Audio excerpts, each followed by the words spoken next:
Welcome to the Water People podcast, where we talk story with some of the most adept waterfolk on the planet. I'm your host, Lauren Hill, joined by my partner, Dave Rastovich. For us, the podcast is a chance to dive into the aquatic experiences that really shape who we become back on land.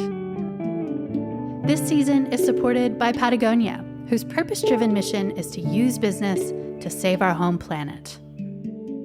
In the spirit of reconciliation, we acknowledge the Bundjalung Nation, the traditional custodians of the land and waters where we work and play, who have cared for this sea country for tens of thousands of years.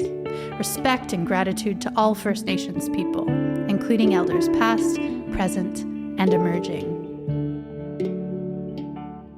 Today we're in conversation with entrepreneur and professional surfer Flora Christin. Flora is considered Indonesia's first competitive female longboarder. She grew up on the island of Sumatra, learned to surf and swim in her 20s, and is now based on the island of Bali, where she runs surf retreats for women. In 2018, at the start of her surfing life, Flora moved to Lombok to help with relief efforts after an earthquake devastated the island.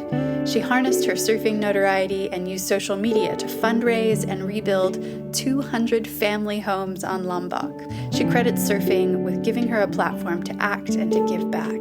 Just a quick note, you'll hear Flora mention Indonesian income a couple of times, and so we wanted to drop in the exchange rate for context. $1 equals around 15,000 Indonesian rupiah, and $1 changes for around 10,000 rupiah. So 100 USD is about 1.5 million rupiah. We hope you enjoy this chat with Flora Christin, one of the leading lights of surfing in Indonesia.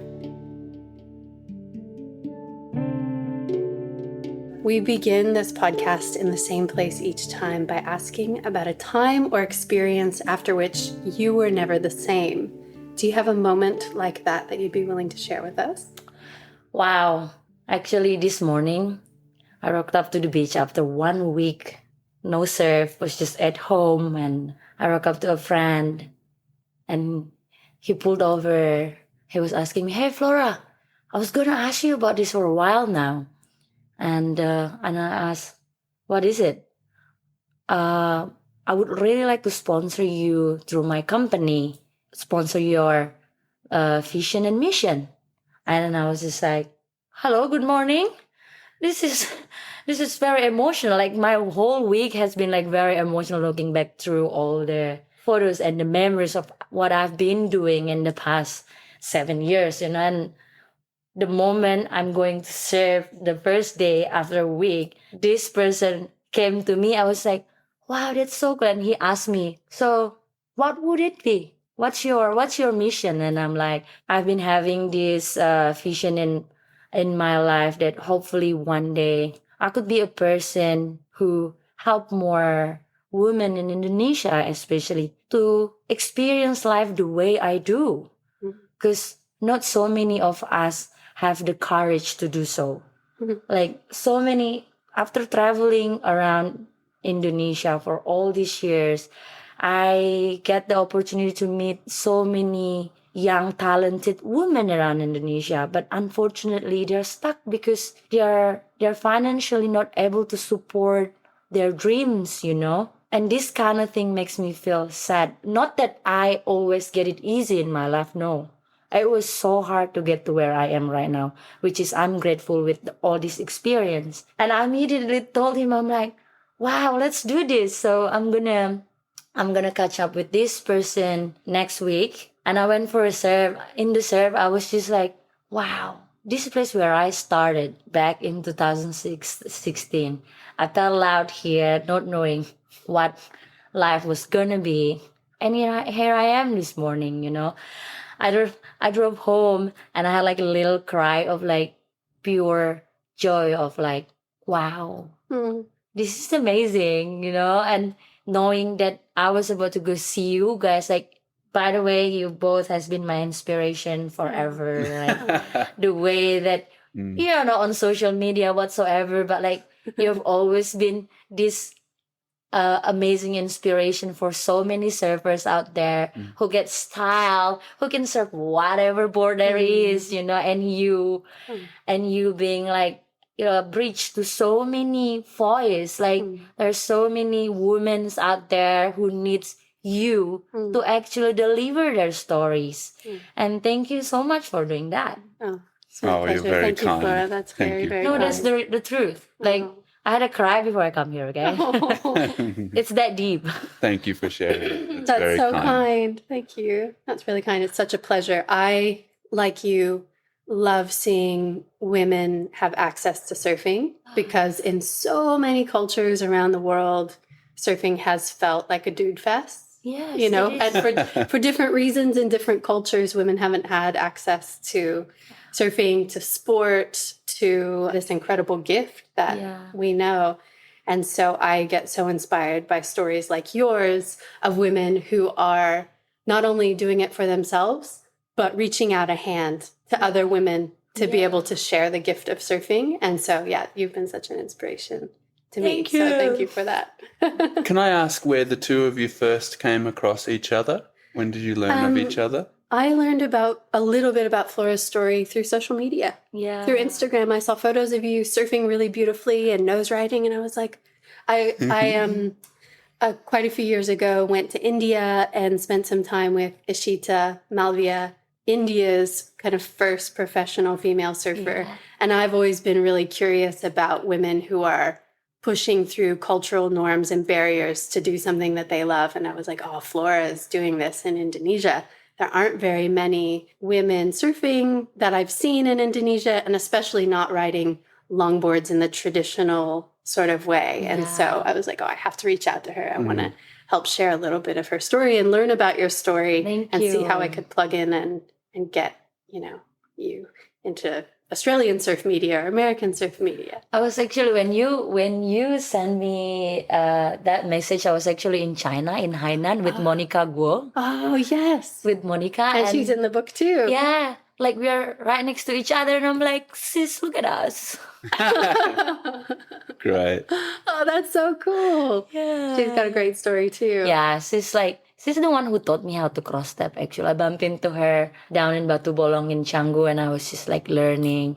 And I was like, "Hey, can I ask you one question?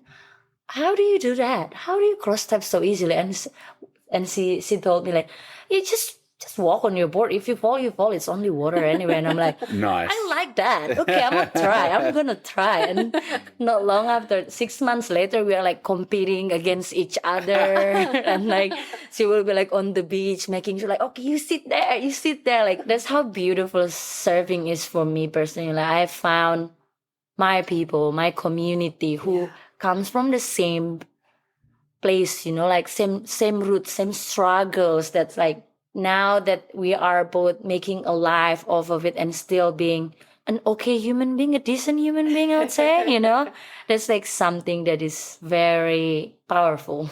Yeah. Speaking of struggles, Flora, I'm really interested about your early life. Can you talk about growing up in Sumatra and what life was like as a young girl living in the country and then moving to the city? So I was born in this Batak tribe, and in this culture, women, they don't really treat women the way they treat men. They always think that because it's patrilineal, like the man is the king, you know. And I have 2 siblings. I have 2 brothers. So growing up for me, I've always feel like I'm never enough to my family. I am never one of the boys because I'm a girl, you know, and being the only daughter in the family, it gave me the responsibilities of like cleaning, cooking, making sure that the house is running well because the boys aren't supposed to do that, you know. So I have, my childhood was fun. I'm very grateful for it to happen that way because without all that experience, I'm not going to be here right now as a strong, independent woman, you know. Growing up, I always take care of my family, my brother till I was 7 till we moved from North Sumatra, from Medan, to this palm oil plantation called Riau. where there was no electricity. There was not even a stove. We had to chop woods to actually cook. That's a lot of work. Yeah, and I was so frustrated. I'm like, why my parents moved me here? Like, I do not belong here. For a while, I struggle so hard. And my family, I was born Christian, and where we moved then is super Muslim area. And I always get bullied being the only Christian kid in town, Christian girl in town. And they always make fun of me. Like, oh my God, you're a Christian. You're not belong here because you're not one of us. Christian don't belong here. I always get bullied. And even in school, I always have to try like to be the smartest kid to be in the community. Otherwise, they will not even look at me, Wow. Same like in my house. Like for me, growing up with my parents, my two brothers always get whatever they want, which is for me, they always like, you will only get present if you're like the best three kids in your class. So I always had to work really hard to get a present, But great. Like for me, that experience was like one of the best things that I could ever experience. And at the age of 11, my dad passed away. Sorry to hear that. No, it's okay. Yeah. And my mom went into a hard time, of course. So I had to fully in charge to take care of the entire family, making sure that my mom eats or my brothers goes to school, the clothes are ironed, There is so much responsibility. Yeah, for the a house child. is clean, till my mom finally got better. And at the age of 14, my mom sent me back to the city because she told me that I don't want you to be here. You need to get the best education that you possibly could get. So I moved back to the city. And after being in the city, I finally realized that my mom can actually afford to have a maid in the house. Oh. After I left, she called me. She's like, "Oh yeah, we got a new cleaner now in the house." I'm like, "All these years, you could have got one." But no. That's the culture, We have to train the daughters to be able to be ready to the wild world. So in the future, when you get married, you'll be able to clean the house and run the house. I'm like, sweet, thank you very much. After I finished my high school, So you moved away from your family, though. Yeah, I moved lived away. alone, You're on your own. Yeah. In the city. In the city. What was that like? I actually liked it because I don't have my mom bugging me like, when it's 5 o'clock, you have to be at home to clean the house, Make sure there's food on the table. And I'm like, I finally feel free. As bad as it sounds, but I was just like, wow, this is amazing. Yeah. When you're a teenager. Yeah, and I still studied. I was still like the good kids in my class, like I still get the second, to be the second or the third in my class. I always get like extra course. Like I went to English course, and on all of that, my mom was fully supporting me with my education, which is I'm so grateful for her. For once, I finally didn't feel like I'm adopted, Yeah. And water was not a part of your early life at all, despite growing up on an island. No, I was growing up in the jungle. Well, we have rivers, but growing up in Indonesian culture, our parents always tell, "No, don't. It's dangerous. It's dangerous. No. Without explaining the reason why, Only now that being a grown up, I finally realized that, wow, my parents didn't explain to me why I wasn't allowed to swim in the river. No explanation, just no. And I finally finished my high school. I had to go back to my mom because she wasn't feeling well. So I had to take care of her for a couple of months. So I missed the window of registering myself to a good public university. But my mom was like, you know what? Let's get you into a private uni. I have money. Go to Jakarta. I want you to experience life. And I'm like, okay, let's go, Wow. So I flew all the way to Jakarta. I was staying with my aunt for a little bit till I finally like, you know what, I know how to take care of myself. It's all right. Now I can live by myself. But when I moved to Jakarta, some instinct of mine telling me that like, you know what, maybe you can find a job. So when I was doing my uni, I was already having a job. I do uni in the evening and I work from 8 to 5 in the office. That's not that far from my uni. Somehow life's just working that way. Like I found a job Wow. that's like next to my uni. And I did that for a couple of years till I finally get a better job working for this big international company while still doing my university. And then the nightmare happened when my one morning I got a phone call from my neighbor telling me like, "Hey, your mom is getting married. Have you heard?" And I'm like, "Nah, it cannot be true." I was just like, "Nah, you're joking with me, right?"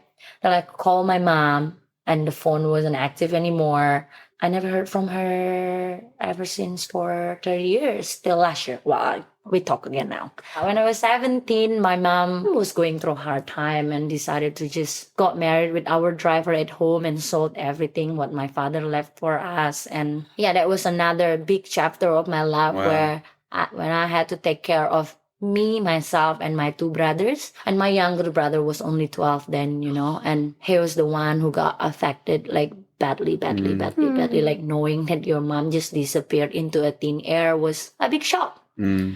And I finally learned how to pull myself together after 1 year of grieving that I basically lost my mom. Yeah. I grieved and I somehow needed to find a way to make extra money to support me, my family, Did and you pay for move my back, uni. or were you No, I sending didn't. money back to your brothers? I send money back to my brothers because they've been so spoiled since they were very young. So for me, what I realized then was like, thanks to my parents for literally going so hard on me when I was young, because then I learned how to be so strong and so independent to actually stand on my own at a very young age. Wow. Yeah, amazing. Wow.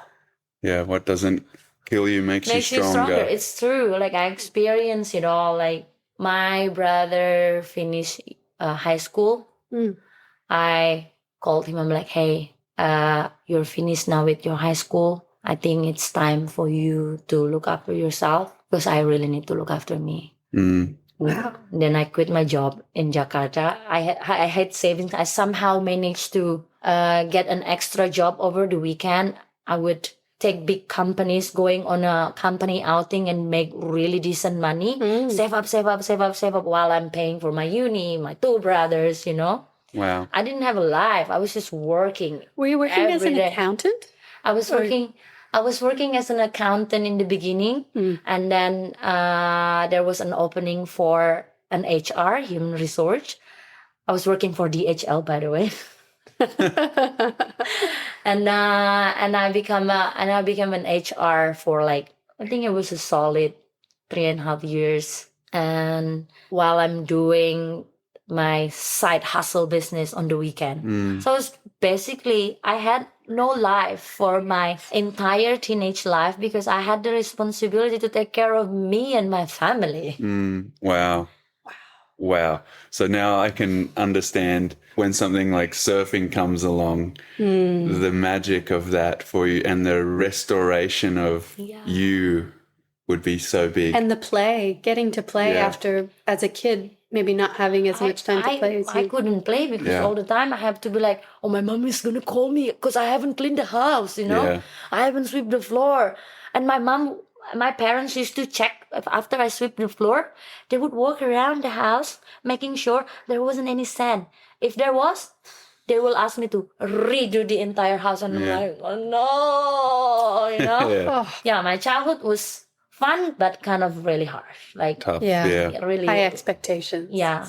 But I get to play in the jungle sometimes, like, because I've always been a rebel. Like, when my parents are not in the house, I'll go to the jungle, go like hunting wild eggs, like wild chicken eggs, and like come home with like eggs, being so proud of myself. I'm like, I went out with boys. Come home with some eggs. And we'll go fishing like a deep river, like deep inside the jungle, and come home with like little fish. And I'm so proud of myself. I'll clean the fish, I'll cook the fish, and I'll eat it by myself. Amazing. Awesome. That's so good to have such a resourceful spirit, to just make things happen. What was the breaking point where you knew you had to go and travel? Because you don't know this, but I know this. Okay. that you left your job and you went and traveled around Indonesia for years. Yeah. So when I told my brother, like, you have to look after yourself because I really need to look after me. I was planning to travel for just 2 months because my savings will be run out after 2 months, you know.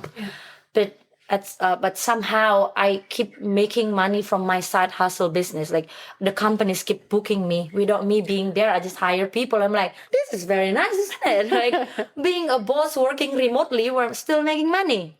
So I just kept on going. So after I quit, I packed a little backpack and I traveled around Southeast Asia. Actually, first in the beginning, I was just backpacking around as an Indonesian girl. I'm like, this is going to be scary, but you know what? I've experienced it all. Like, I've experienced the worst, you know. Like, I'll just go and try to find what is out there for me, because clearly that Jakarta life is not for me. I was not happy living there. For me, living there was just to be able to make money, to provide for my family. Were you in an office most days? Yes, in the little cubicle, like email. But that job, I'm so grateful for that job, because that job gave me all this opportunity of like learning how to speak better English. You know, I had this American, my latest client in the company was American. So I get to improve my English while making money. Was it an easy job? No, it wasn't easy. I didn't get to see sun because I had to drive to work in the dark. And then I go run to university and like come home at 11 and then start over again the next day. So when I quit my job, I was just like, now I can sleep in. How good is that?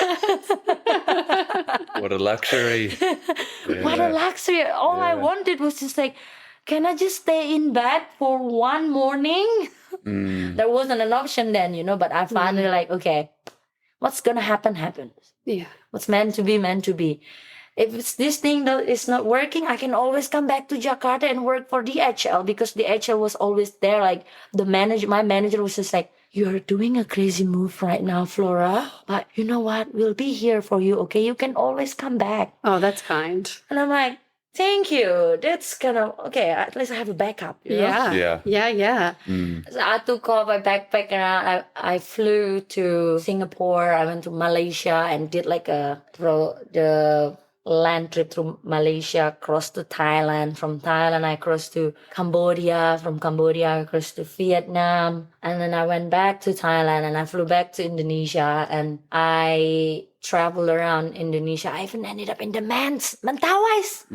Not surfing. I wasn't even surfing. Not surfing. Were you swimming yet? No, I wasn't swimming yet.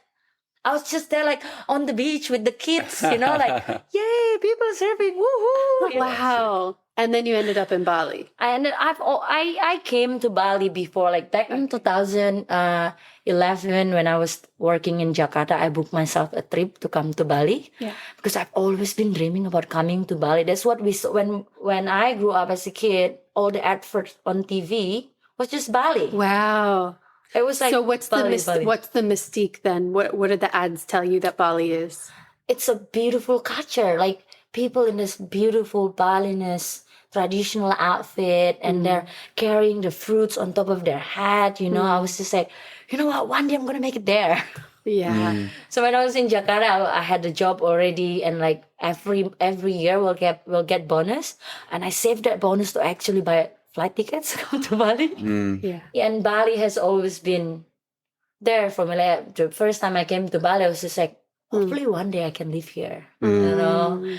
And after all that traveling, I came back to Indonesia after the Southeast Asia trip, and I actually flew to Sri Lanka, and I was in Sri Lanka for a month. Oh, wow.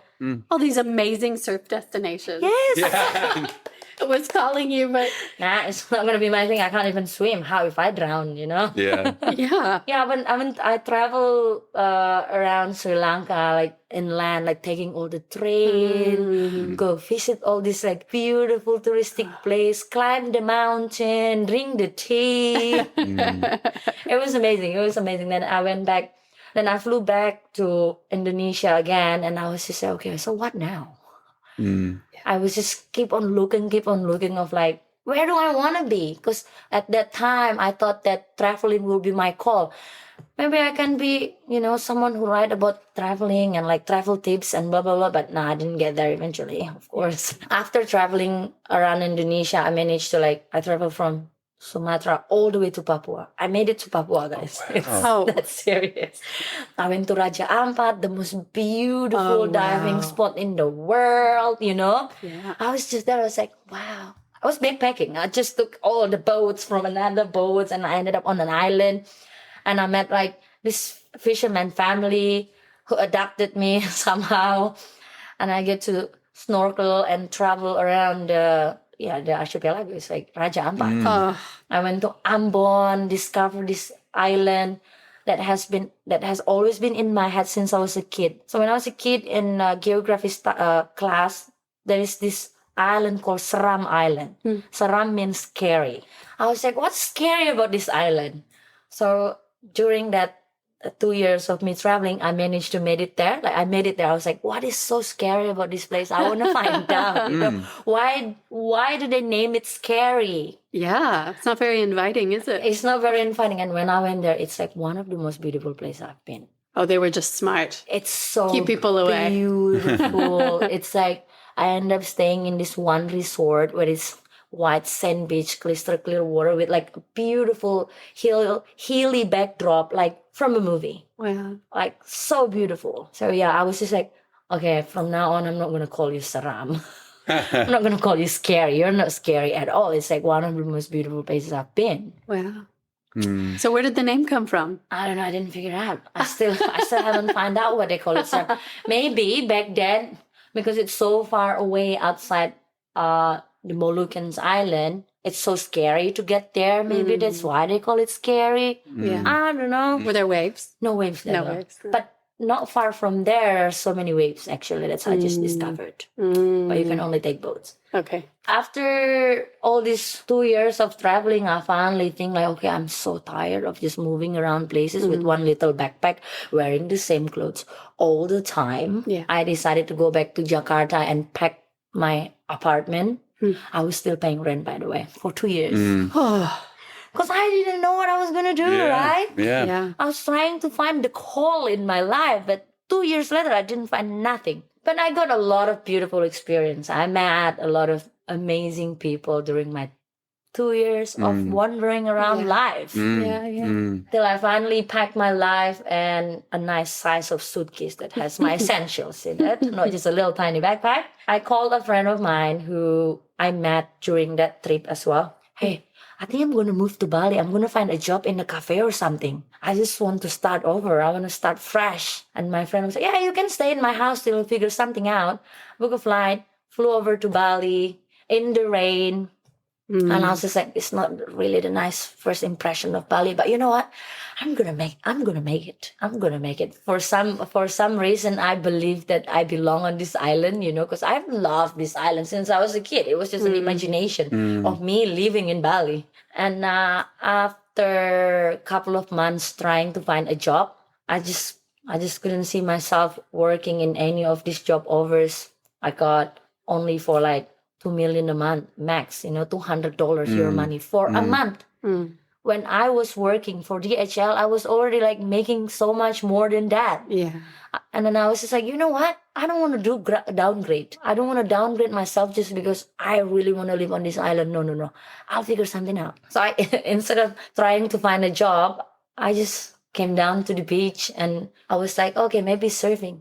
Rented surfboards for 6 months, different size of boards. That's when the time I met Monica and I met so many amazing people in Canggu actually. And after 6 months of renting boards, one of the guys from the board rental was fine like, Flora, seriously, you could have bought a couple of surfboards with all this money you spent renting surfboards for 6 months. And I was like, but I don't know what size of board I want. Is it going to be a short board or a mid-length or a long board? I don't know. That's why I keep renting boards from you guys, which is good for your business. And he finally told me, this guy, Sunny, his name is Sunny. He's like one of the local legend in Canggu. Cool. He was like, you know what? You remember my son's longboard?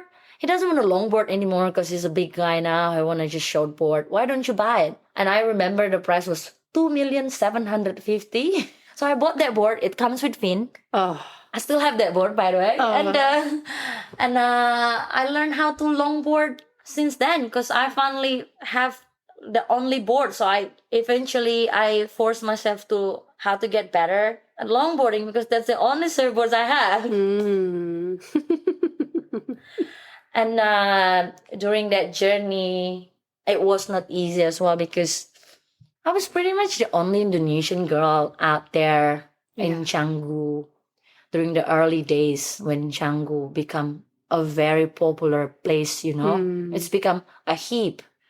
Like all of a sudden, people from all around the world like turn Canggu into this like a little stylish fancy town, Yeah. That makes the locals, even the locals change, like the way it took them a while actually to adjust that to the fact that they are going through some big changes. Like it is not going to be the way it used to be. It's going to be so packed. So during the transition of them changing their mindset about the crowd, I was there in the middle. I was there. So there was the local were going through a confusion, They were so confused about where they stand because all of a sudden these foreigners starting to come to Canggu and kind of take over. Yeah. Not only the surf, but also the businesses, the land and everything.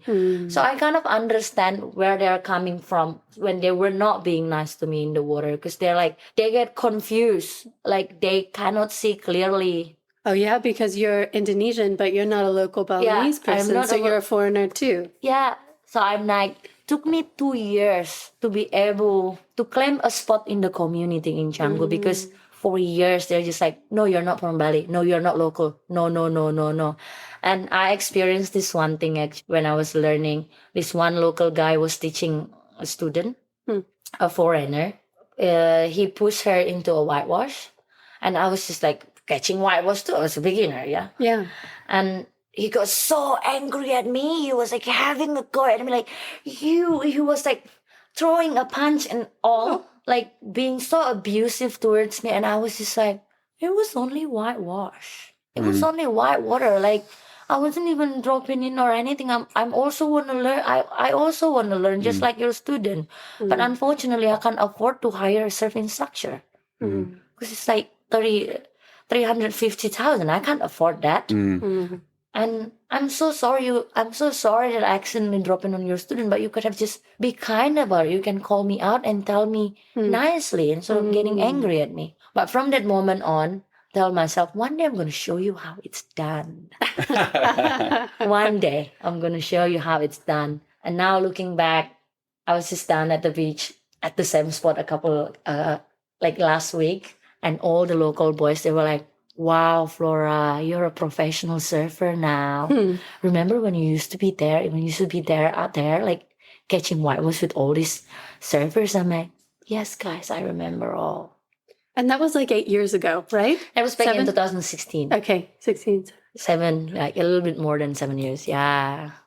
Which is phenomenally fast to be leading surfing in your area. That's 7 years. That's nothing in terms of how long it takes most people to become as proficient as you are. Yeah, as a surfer. I'm very grateful for that. But I think this is what I was actually like having a lot of conversation with a lot of people because some people will be like so jealous of me and like telling me like you don't deserve to get all this sponsorship because you don't surf better than this person, than that person.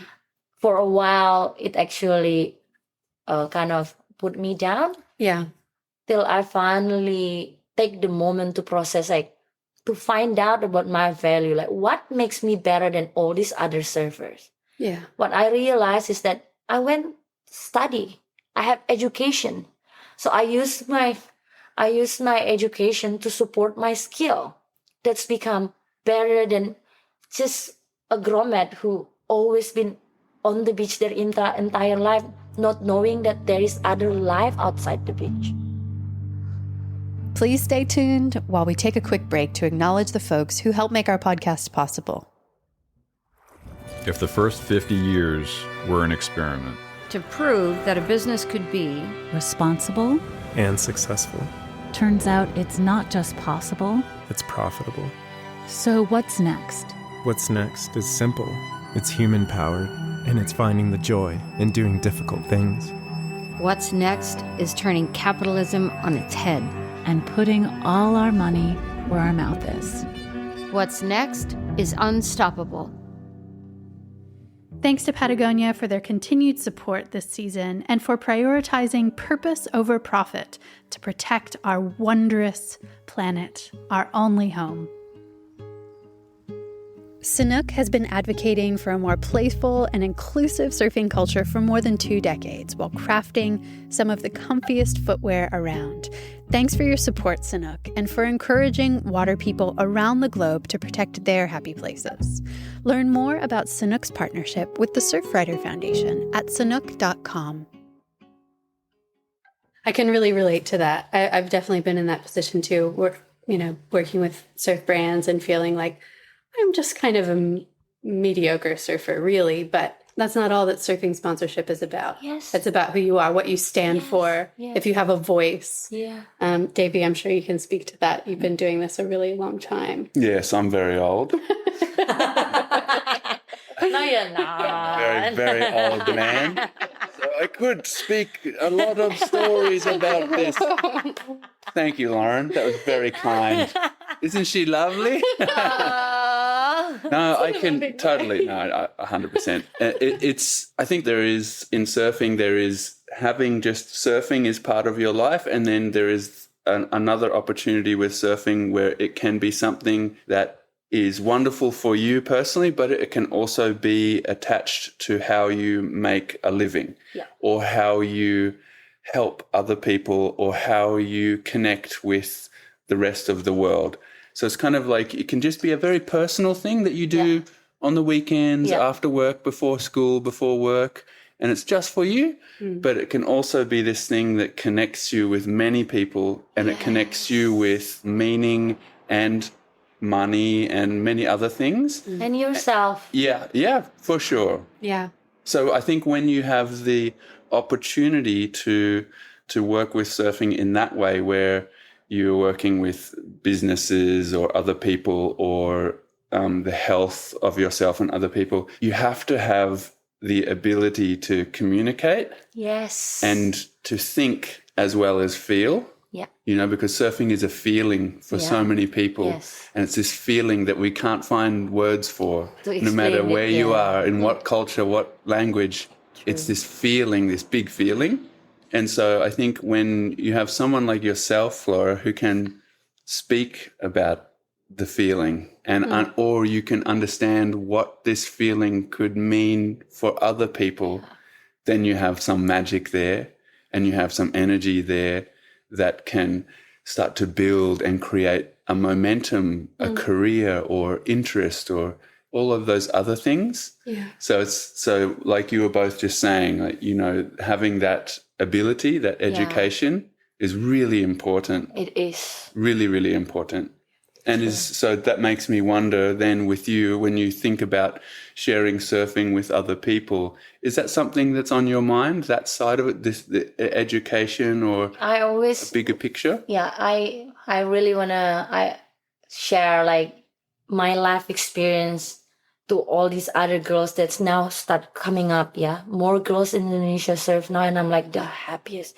Whenever I see an Indonesian girl, I'll come up to them like, "Hi, what's your name?" I'm like, yes, more of me, more of my people finally. Yeah. And I always try to see what I can do to help, and by like supporting them for their swimsuits, because it's expensive to buy swimsuit. It is so expensive. For very little. For very little. And for them, most of them, they come from like not a wealthy family, So for me, whenever I see opportunity to help, I always try to tell them like, hey, if you need anything, please let me know. If I can help, I'll be the happiest. I normally like pay for entrance fee for competitions, making swimsuits, or like I brought a couple of surfboards. Like, kids, the board is there. You use it anytime you want. Oh. Just take care of it because you have to have some responsibility because none of this comes to me for free. Yeah. So use this board because I want you to experience how it feels to surf a custom surfboard. Because they are all like surfing beaten up old boards, you know. So I always try to give back while I am being me. And for example, back in 2018, there was a big earthquake in Lombok. Lombok got smashed, so smashed. A friend of mine was there, called me, Flora, I think you have to come here and check it out. So I went there with like pack of food, like a little bit of essentials, you know.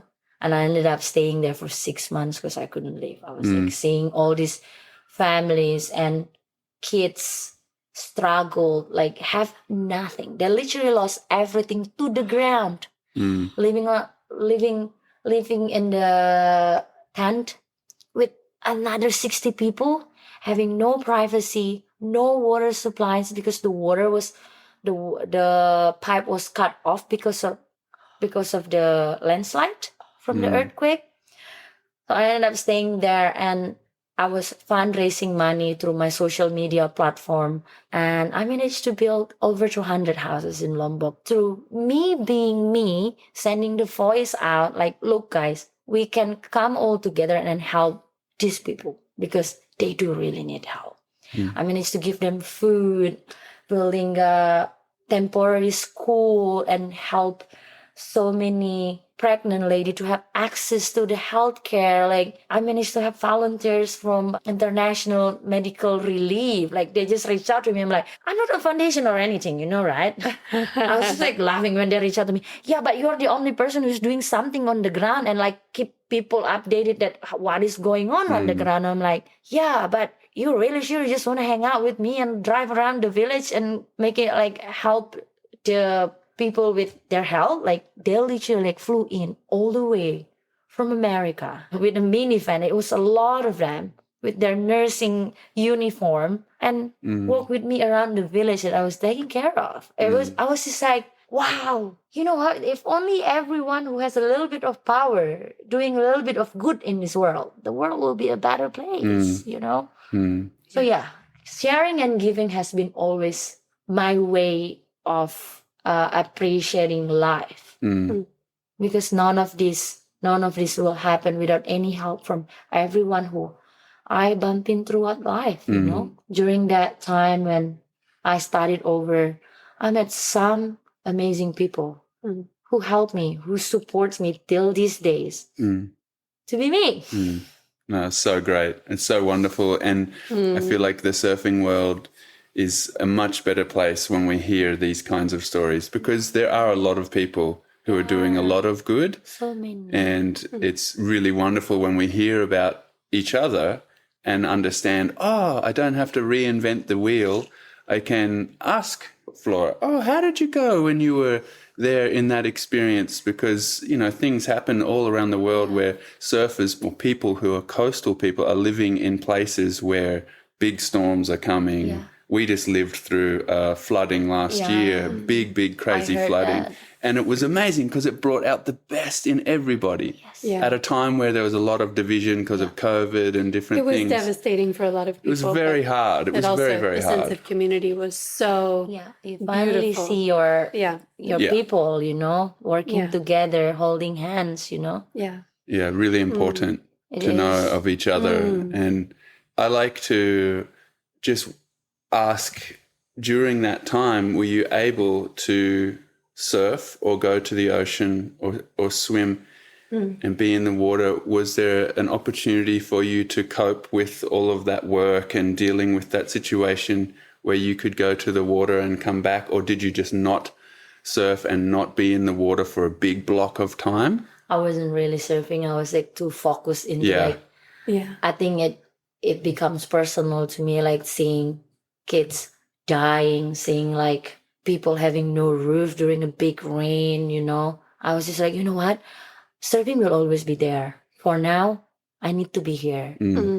Till after 6 months, my best friend picked me up in Lombok, like, look, now that the government is taking over, we need to bring you back to who you are. And I went for a surf. I had a big cry and I'm like, you know what? I would never have done any of these amazing things that I've been doing in Lombok for 6 months without this one thing called surfing. I wouldn't have the access to all these amazing, generous people who donating money through me to actually help these people, you know? It was all starting from the surf, from my love to the ocean, from the moment I finally found my call, you know? It's very important to note, though, that you were able to do that work without surfing for a while, because for a lot of people, even though surfing is a wonderful thing, it can limit us. You know, like we can be stuck at the beach and you're like, oh, I don't want to do that. Oh, I'm not going to go away and do this project or whatever. I don't want to miss the next swell, or I need to keep surfing to keep my head healthy. But what you were just explaining is really admirable and something that is great for us to hear. And I would love to be able to be more like that, where I could step away from surfing for a while, from the ocean for a while, and be a better fellow human or person on the planet. And so when you came back, were you surfing all day, every day for a long time? Did you feel that? Surfing, and my best friend bought me flight tickets to Sri Lanka. Oh, wow. Like, You got some good friends. you go surf a new surf spot. I want you to be that girl again who enjoy life, talking to strangers, being in the water. And I ended up in Sri Lanka for on and off for 3 months. Wow. While I got some amazing gig that's like flew me to another country to do like, I don't know, my life is just like a crazy story, but a beautiful story at the same time. Like during that time of me in Sri Lanka, after being in the disaster zone for half a year, I got this like really big gig from New York. Like, oh, I would like to work with you. Can you fly to Bangkok on this date? We'll pay you this much money. I got this one gig that paid me like 30,000 US dollar for just saying one line of word. Wow. Like a commercial gig Yeah, or a something? commercial gig. Wow. And after that, I took a year off. I was just traveling. I was traveling. I was in Siargao, catching up with my friends Ikit and Aping and Maricel, serving all day. I went to China to hang out with Monica and Darcy. And where else did I go? I went to a lot of places actually. With that money, I was just like, you know what? That 6 months of doing amazing things that I will never regret, that is very rewarding for me. And now the universe is paying me back in something that is like double. Now you can travel for a year, don't you? With that one gig. And I'm like, yay, you know? Yes. Wow. What a wave-like motion, you know, like this. It's like a roller coaster ride sometimes, you know? Wow. Beautiful. That is so beautiful. The last time we spoke, Flora, you told me about this dream you had to start women's surf and yoga retreats. And you told me about this concept, like a house of hope, to create creative opportunities for kids and make surfing more accessible for local kids. How are you going with those dreams? That's still like ongoing process, because what I learned recently is that you can only help people who wants to help themselves. And coming from this side of the world with the lack of education and knowledge, sometimes being a focal first person to come to a small community could be something that is not easy. And this is from my experience. I was in one village and I was like, look, I have this, let me help you. And then some of the people in the community going so hard against me for that. So I had to take a step back and find a way around it. How am I going to make my way into this community, delivering what I'm meant to be doing, you know? Like for me, in the end of the day, this has always been my vision. What do I want to do with my life? Is to actually be a bridge like you know? Be a bridge to connect what I can access to help all these other girls. Like, I don't want them to suffer. I don't want them to have to go through like the hard path the way I did. I know for a fact that not every Indonesian girls are as strong or as rebellious as I do. This is the fact. Few people are. Anywhere. Only a few. Anywhere in the Only world. a few, like, so I'm slowly trying to figure out the way of me getting into this Yeah. whole system, because there's so much politics in surfing. Oh my God. Sometimes I'm like, guys, I think you're gonna find something else to do in life. Like, for me, everyone is asking me, like, what is the percentage of surfing in your life? For me, surfing is only 5% of my life. Wow. 95% is living, thriving, exploring, learning, Surfing is, sometimes I go out there only to catch the waves and I go home happy. I haven't thought about my surfing life like that before in terms of a percentage. What would yours be? 99.9. I'm not very good with numbers. I don't know. You observe me more than anyone, so you probably have a better perspective. I think it's come down a little bit since you've really gotten into working with the land, gardening, growing food, taking care of trees, planting. That's changed. Probably it went from 80% surfing to maybe like 75% surfing. Well, it's an interesting... It's all right. I think of course, it's a matter of perspective, because, there's a lot of older surfers who say once you become a surfer, everything becomes surfing. The way you do everything is like surfing. So if you are an accountant, that you will have waves within your experience of being an accountant where you work deeply and you're down here and it's hard work, and then you come out and you ride this motion that is like a wave. The way you drive your car is like surfing. The way you make your food, all these things can reflect the surfing experience, or you see everything through the surfing lens. And I find that interesting, because wherever you are in the world, there's always going to be cultural differences and cultural norms. The things that you do in Sumatra are normal for people who are in Sumatra, and so on around the world.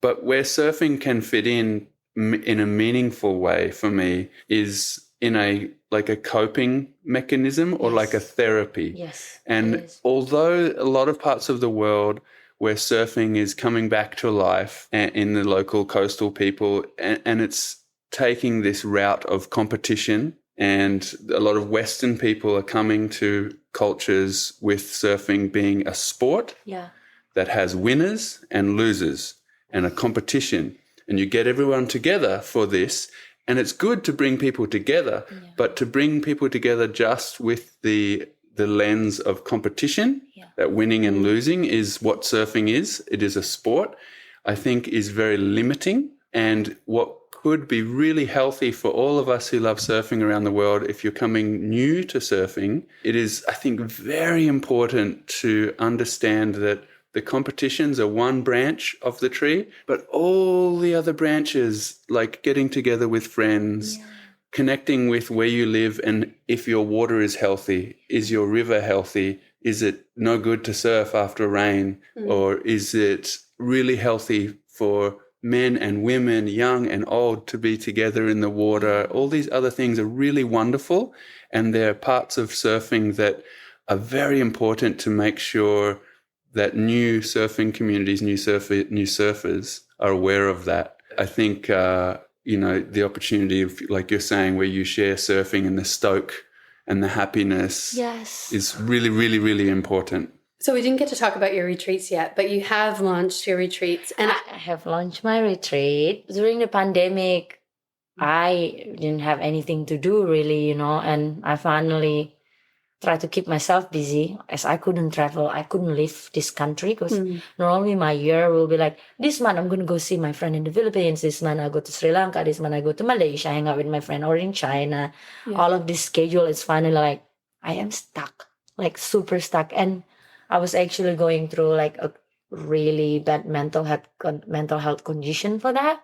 I was depressed, and the retreat was what keeping me alive and keeping me going. My love for surfing and my love for people, my love for sharing my story to inspire them. Like, look, I wasn't starting surfing when I was young. I started when I was 25, but I'm a surfer now. Like, so do you, and you can apply this story to any other aspects in your life. It's like a career. Like if you think that working for this company, it doesn't serve you anymore, you're not happy with this job anymore, quit. There is always options.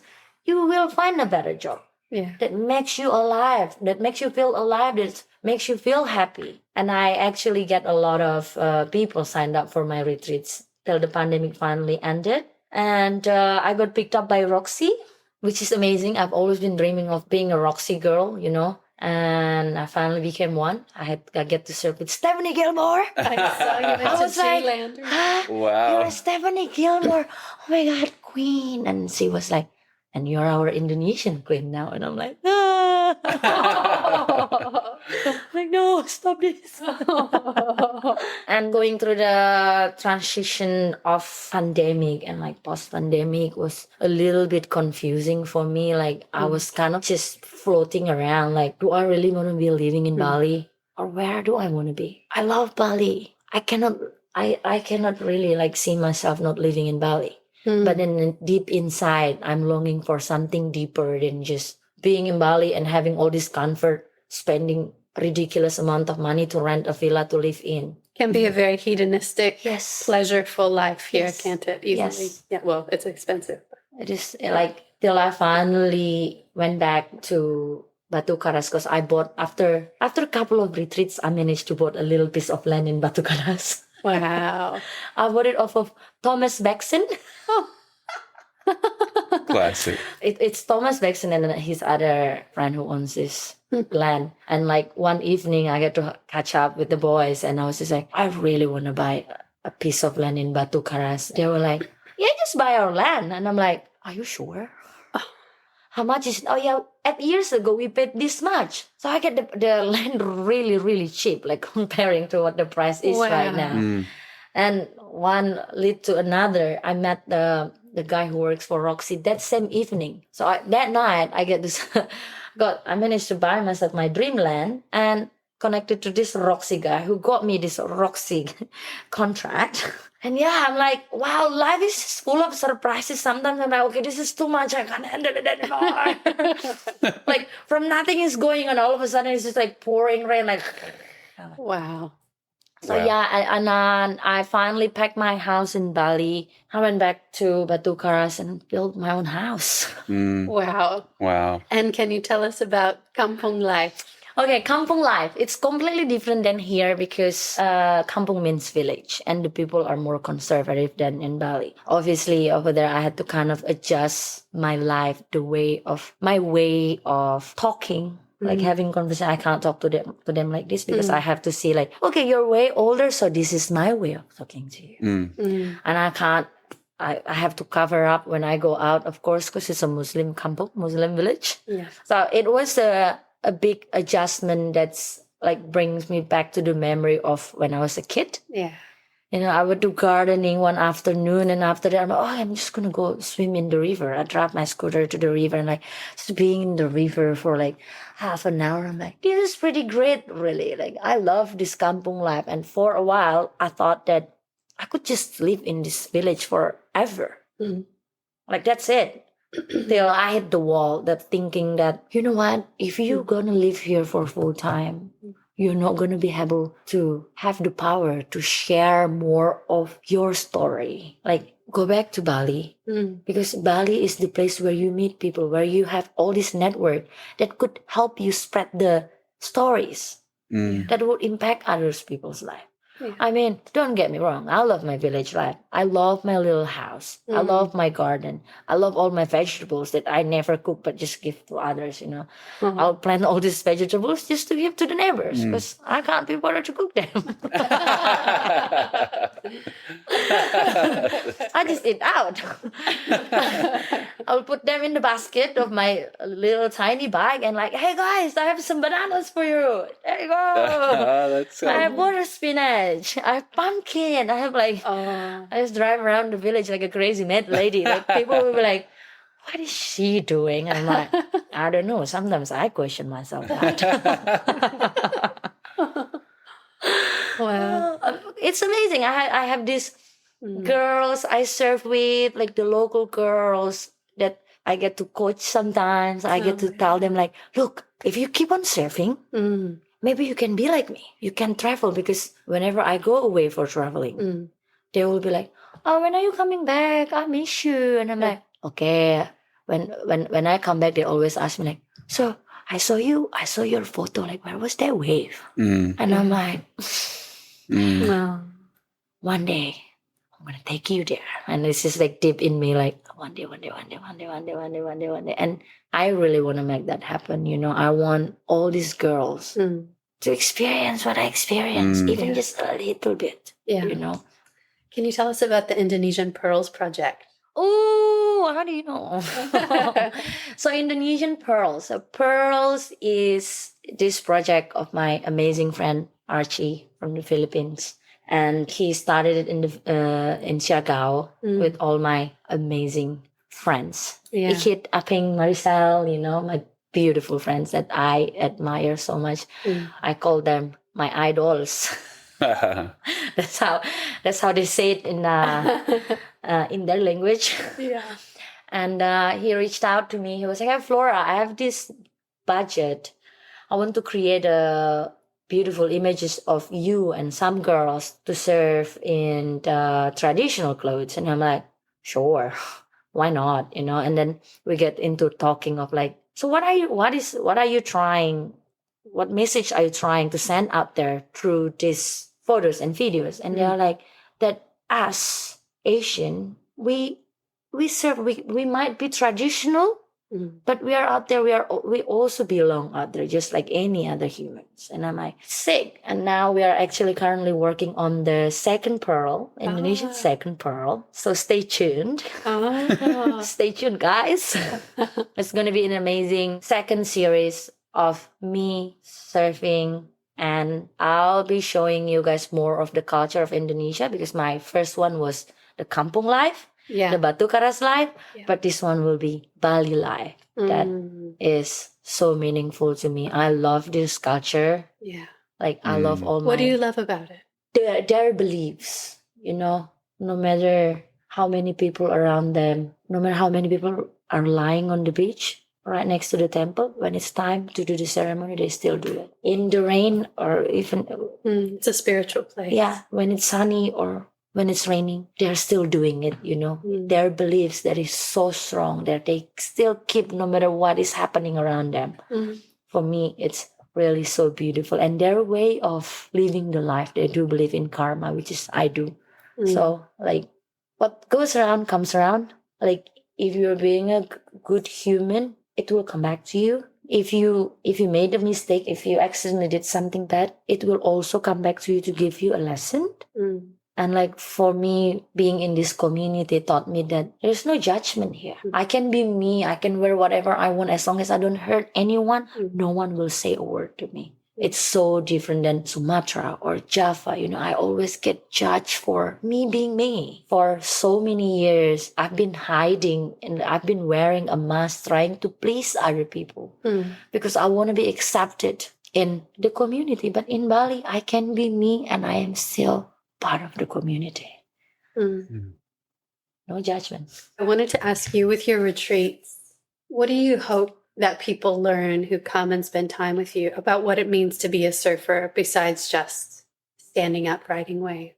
For me, what I normally share to my guests when I host a retreat is this thing that is like, in the end of the day, when we are out there in the nature, we are no one, we are nothing. Like the nature is so powerful. So every time when you feel like your ego is going so far up high, remember that one time you get smacked in the head by that one set. That will humble you down, isn't it? It's like this is also one message that I've been having this in my thoughts. That's actually the highlight of this podcast. I really want to come forward with this. Like now that the women surfing industry has grown so much in the past, just as I can remember, 7 years.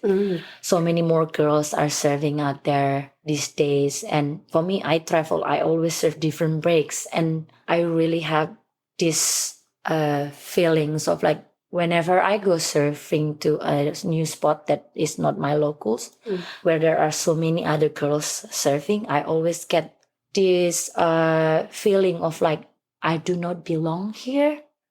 Like, these girls would treat me so differently. Not even a smile, even though for me, when I paddle out, I always say hi, I always smile. That's just me. Hi, how are you? Good morning. You know, because I'm out there, I'm having fun. I it's my happy place. Yeah. And lately, I've experienced this experience in the water with girls that comes from all over the world with this like such a big ego that is not even a smile that I can get from them. Or they will in the surf as if they're better than any other girls. Like, I always share the lineup with so many beginners, and the least I could do for them is like calling them into a wave or two, you know. Hey, don't sit there. The wave is not breaking there. Come sit here. Like, acknowledge them, embrace that they are there.